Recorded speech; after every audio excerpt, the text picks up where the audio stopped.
The first time I realized my neighbor had made a very expensive mistake, I was standing behind my garage watching a utility crew spray bright orange markings across the ground.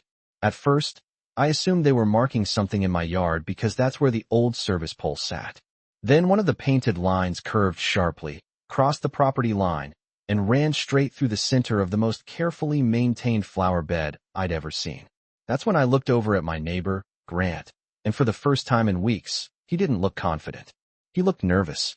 The funny part is that none of this would have happened if he had simply left my utility pole alone.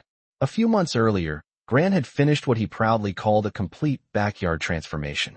Every weekend there seemed to be another delivery truck pulling into his driveway.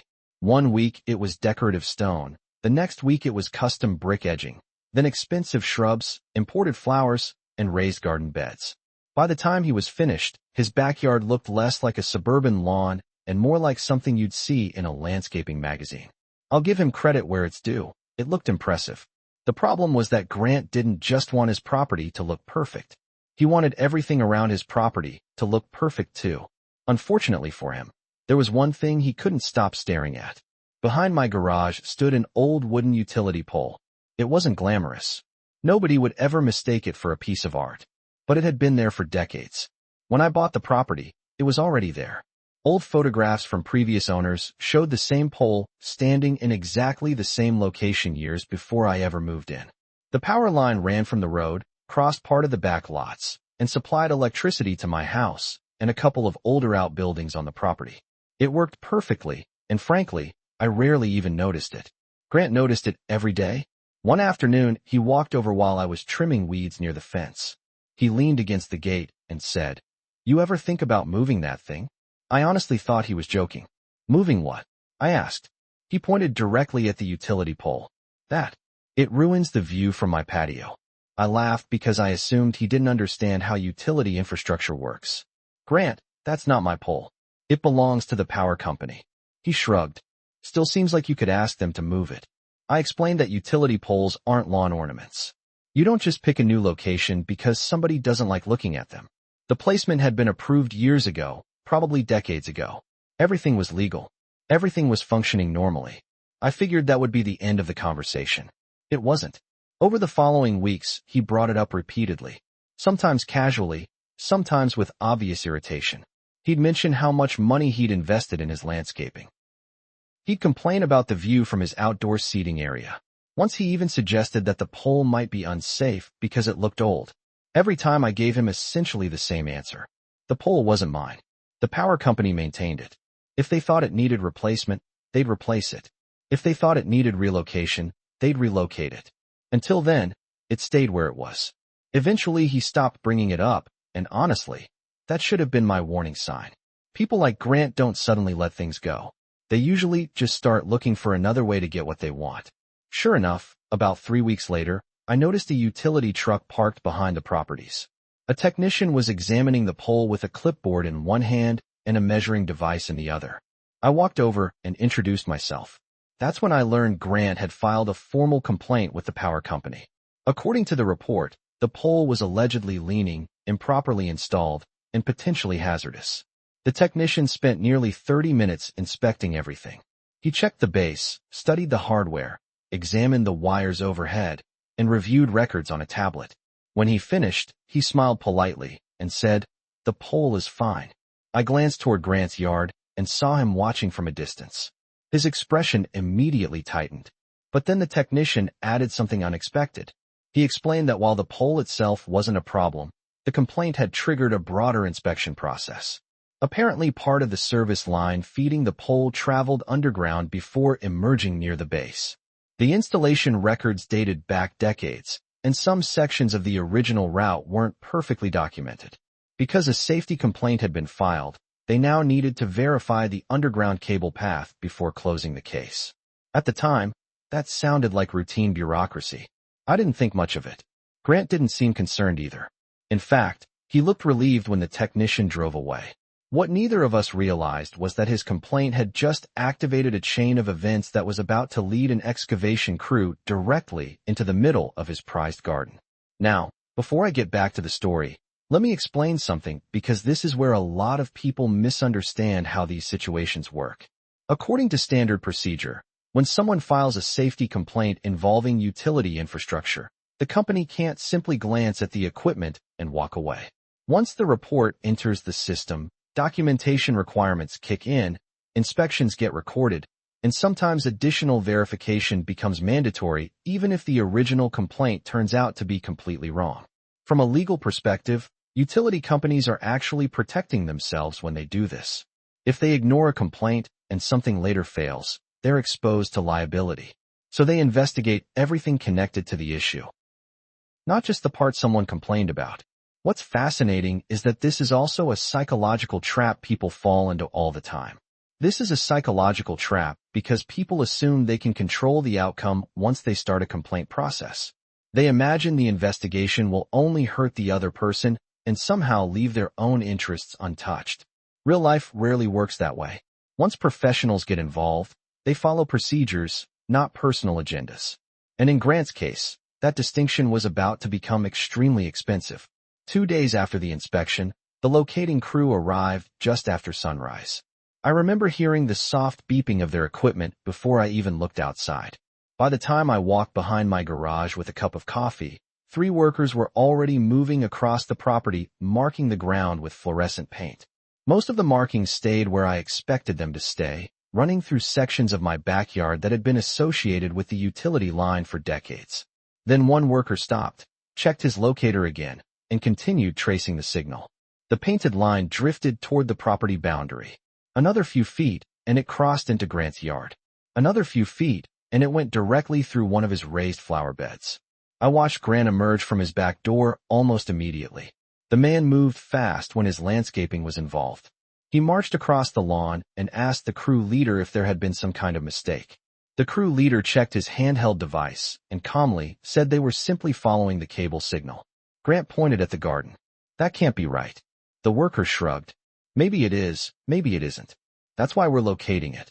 What made the whole thing almost comical was that Grant was still operating under the assumption that someone would eventually realize the line wasn't there. He treated the markings like a rough draft that would later be corrected. But every few minutes another painted arrow appeared, and every new mark reinforced the same conclusion. The cable route wasn't hugging the property line. It was cutting diagonally beneath the corner of his yard. By the afternoon, orange and yellow markings stretched through areas he had spent months perfecting. That's when I noticed the confidence starting to disappear. For weeks he had carried himself like a man certain he was going to win some neighborhood battle. Now he looked like someone watching a storm slowly move toward his house. The next morning the excavation crew arrived. Not a huge construction operation, nothing dramatic by utility standards, but dramatic enough if the digging was happening in your favorite flower bed. There was a small excavator, several trucks, safety barriers, tools, and a crew supervisor carrying paperwork. Grant was outside before the engines even stopped running. He immediately began asking questions. How much digging are you planning to do? Can you just use the locator? Do you really need to excavate? The supervisor remained polite. He explained that the work order required visual confirmation of the underground line. Since the original complaint involved safety concerns, the company had authorized a complete verification process. Grant didn't like that answer. But the pole already passed inspection. The supervisor nodded. Correct. Then why are you digging? The supervisor gave an answer that I still remember because of how perfectly it summarized the entire situation. Because the inspection isn't finished. That sentence seemed to hit him harder than anything else. For the first time he understood that the process he started no longer belonged to him. He couldn't stop it. He couldn't redirect it. He couldn't decide which parts were investigated and which parts were ignored. The machine was moving forward because procedures required it to move forward. Work began carefully. To be fair to the crew, they were extremely professional. They didn't tear through the property recklessly.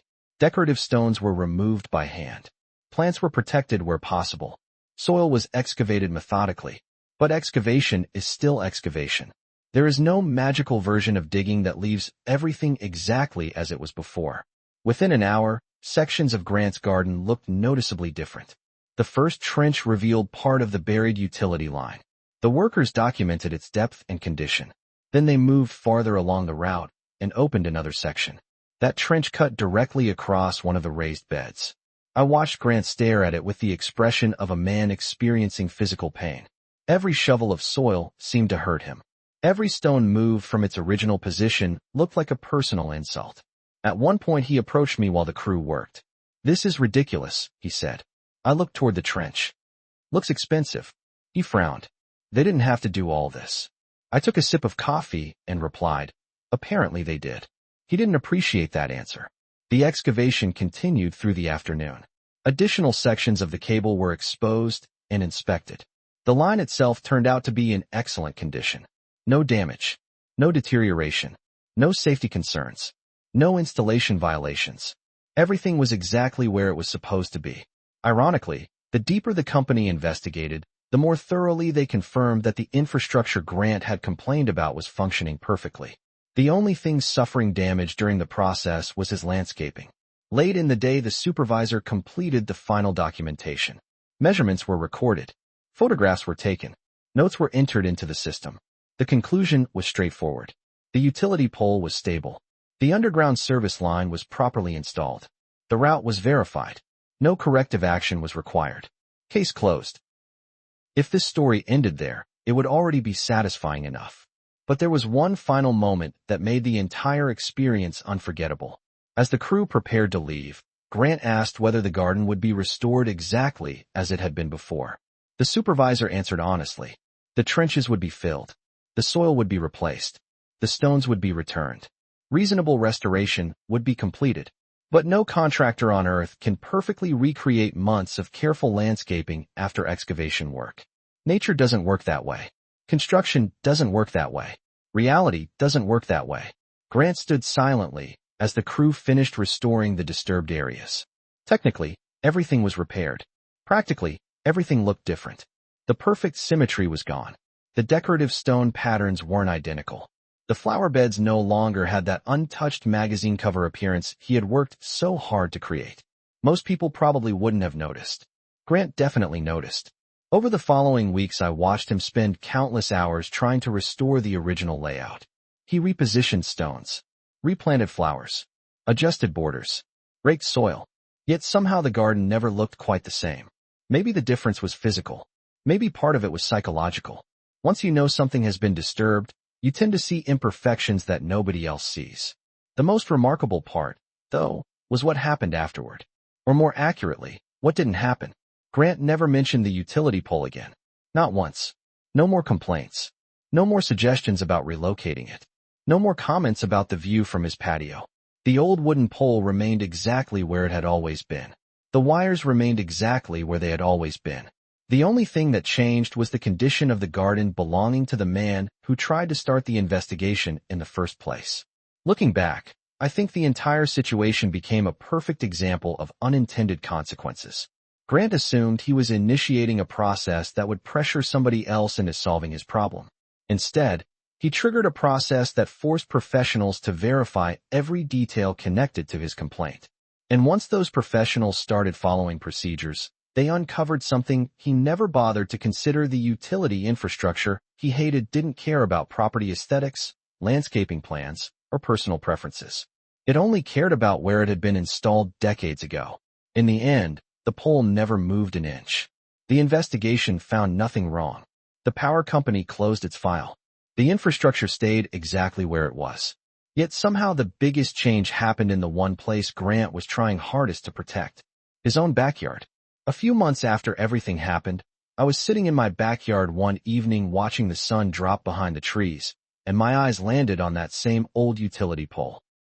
It looked exactly the way it had looked before the complaint, before the inspection, before the excavation crew, before all the frustration and drama.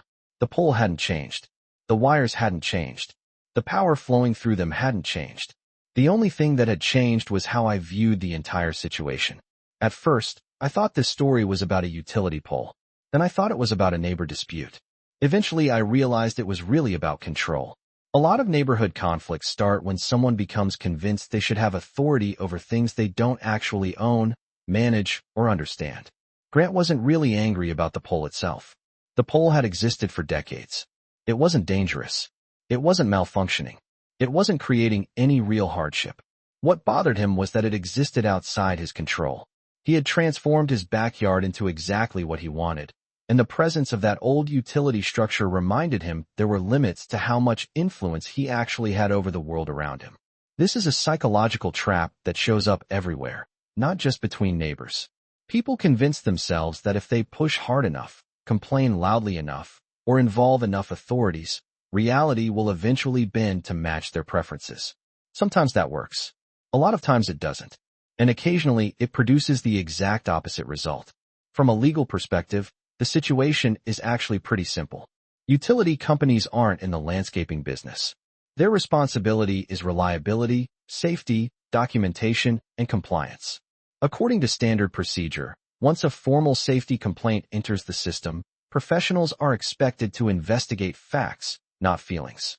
They don't ask which neighbor is more persuasive. They don't ask whose backyard looks nicer. They follow records, measurements, inspections, and established processes. That's exactly what happened here. The moment the complaint became official, the outcome stopped being controlled by the person who filed it. The lesson here is that processes have consequences. Once you activate them, you don't always get to choose where they lead. Sometimes they validate your concerns. Sometimes they reveal problems you never expected.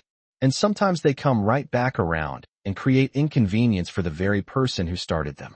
What still makes me laugh is how avoidable the entire thing was. If Grant had simply ignored the poll, his garden would have remained untouched.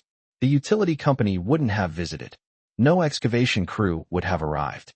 No trenches would have crossed his flower beds. Everything would have stayed exactly the way he wanted it. Instead, his determination to remove a problem ended up creating a much bigger one. And honestly, that's why this story stuck with me long after it was over.